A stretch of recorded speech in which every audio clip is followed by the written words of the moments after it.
This is the Eye on Annapolis Daily News Brief, keeping you informed about the happenings in Annapolis and the area. Local news, local sports, local events, local opinion, and of course, local weather. The Eye on Annapolis Daily News Brief starts now. Good morning. It's Wednesday, October 17th, 2018. This is John Frenaye, and this is your Eye on Annapolis Daily News Brief. Not very surprising, but in a 17-9 vote yesterday afternoon, the board of the National Sailing Hall of Fame, led by local resident Gary Jobson, voted to move forward with the proposed move to Newport, Rhode Island. Now, Newport agreed to sell their armory to the Hall of Fame for $1.6 million at their council meeting last month, and as long as there are no hidden liabilities, mold, or rat infestations and things like that, the transaction should convey before November 8th, and it's expected that the Hall of Fame will take approximately a year to renovate and reopen in Newport. Locally, the organization just couldn't raise the funds needed. They had grand ideas for a city dock presence in Annapolis, but that never panned out. They anticipated raising more than $9 million, but fell about $6 million short. All along, Jobson had claimed that it was not a done deal and that 11 of the 26 members of the board had deep ties to the Chesapeake Bay. However, apparently those ties were not deep enough to keep them from moving north to Newport. The Maryland Department of Health confirms that the first cases of the flu in the state for the 2018-2019 flu season have appeared. They have 2 laboratory-confirmed cases of the flu, 1 adult and 1 child, and one was in central Maryland and the other was in the eastern shore. The health department does not release the specific locations. The virus that causes flu spreads from person to person through coughing and sneezing, as well as through direct contact with infected people and contaminated surfaces or objects. Hand washing is one of the best ways to prevent it, and the health department also says that a flu shot is also a great way to prevent from getting it and passing it along to others. If you're wondering where to get a flu shot, you can go to the CDC website, and they have a tool that'll help you find a location near you, and that's at cdc.gov. Yesterday was the deadline to register or change your voter registration, but fear not, there is still one more chance. Early voting does begin on October 25th and it goes through November 1st, and Maryland passed a law that said that you are able to register, change your registration, change your address and all of that, and vote as long as it's done during early voting. You will not be able to do it on Election Day, which is November 6th. And to check to make sure that you're registered correctly, I do recommend everybody go and check that out. You can go to Anne Arundel County's website, which is aacounty.org, and then you want to navigate to Departments and then Election. And down on the right side, you'll see a check my voter registration information. Go there, you put your name, your date of birth, and your zip code, and it will tell you exactly what they have on you. You want to make sure that's right so you don't have any surprises when you go to pull the lever. Last week, we talked about the top-ranked colleges in the Baltimore area, and Niche has now taken on elementary schools in the Baltimore area. And for its annual ranking, the Pittsburgh-based data company, they evaluate schools across the country, and they give each a grade based on a number of different factors. The 2018 ranking of Baltimore area elementary schools shows that 29 of the top 50 schools are in Howard County. Anne Arundel County had the next most number of schools with 15. Baltimore and Harford counties each had 3 schools on the list. The best that Anne Arundel did was number 25 with West Annapolis Elementary School. Go West Annapolis. And Piney Orchard was the first school to appear on that list, and that was at number 48, earning a grade of A-. West Annapolis got a grade of A.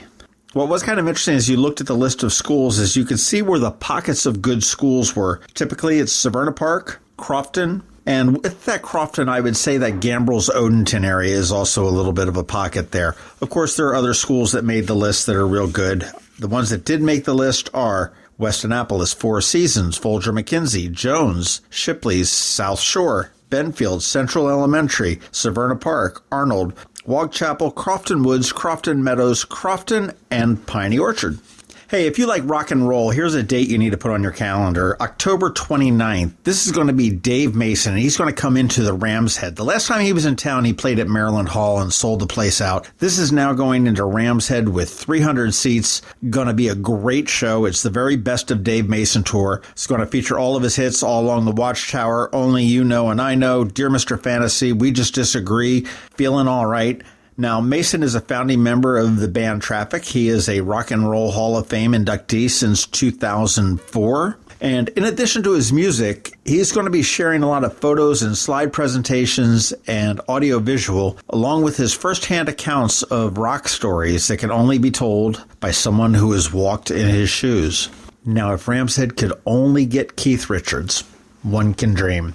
And hey, we are going to be talking to Dave Mason a little bit later this afternoon, so you want to make sure that you tune into the Maryland Crabs podcast a little bit later on this week to hear what he has to say before he comes into Annapolis.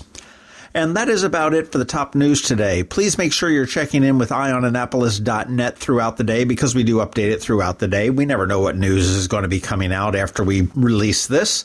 Please give us a rating. Please give us a review on those websites where you can do so. Please recommend us to your friends and your colleagues. We would appreciate that. And please hang tight, because we have George Young from DMV Weather coming up with your local weather forecast just after this.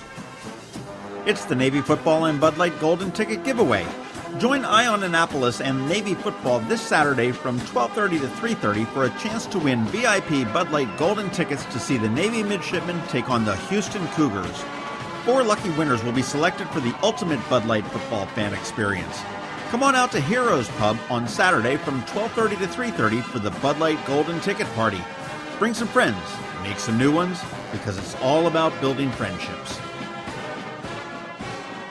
35 years ago, Annapolis became a fine dining destination when Carroll's Creek Cafe first opened its doors on the Eastport waterfront. Today, diners enjoy delicious new American appetizers and entrees from sea and land, an extensive wine and craft beer selection, and creative desserts, all while enjoying the most scenic views in town. Join the fun as Carroll's Creek celebrates with a very special 3-course, $35 anniversary dinner menu from October 15th to the 27th. Call 410-263-8102 to reserve your table today.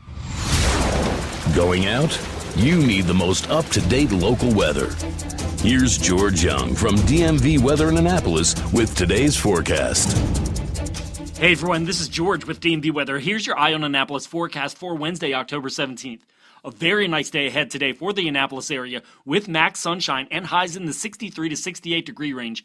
But it'll be a bit breezy out there ahead of another cold front approaching from the west. And that cold front, while a dry one, will bring much cooler temps to Anne Arundel County on Thursday with highs only in the low to mid-50s, along with continued breezy winds of 10 to 20 miles per hour. So get a jacket or a sweatshirt for Thursday and bundle up. But the winds will finally die down by Friday, and temps will climb back up to around 60 degrees for highs on Friday. But another frontal boundary will approach late Friday evening from the west and will likely bring some showers late Friday into Saturday morning, with Saturday ultimately being more cloudy than anything, with temps upper 50s to low 60s, before sunshine returns again for Sunday to make it a great finish to the weekend. So a little bit of back and forth over the next 5 days, but plenty of sun the rest of the work week, and a fairly nice weekend on the whole, just ahead to get out and about and enjoy the fall. Okay, that's it for today. Be sure to download our free weather app on all of your devices by searching the Apple App Store or Google Play Store for DC MDVA Weather, so you can always stay weather informed, or follow us on our website at dmvweather.com or on Facebook or Twitter.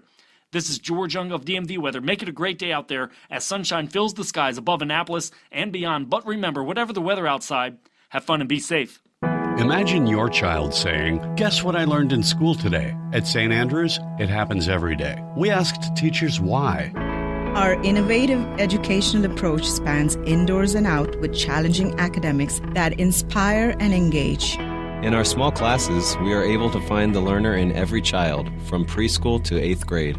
See for yourself as St. Andrews hosts an open house at its Edgewater campus, Friday, November 9th from 9 to 11 a.m. or call 410-266-0952 today. You've been listening to the Eye on Annapolis Daily News Brief. Tell your friends and colleagues this is the podcast where you can keep up on the latest with what's going on in Annapolis. And also tell them about our website, eyeonannapolis.net, where you can find even more information. This podcast comes to you every Monday through Friday at 7 a.m., keeping you informed with the Eye on Annapolis Daily News Brief. And take a moment to listen to our other podcast, The Maryland Crabs, released every Thursday at noon.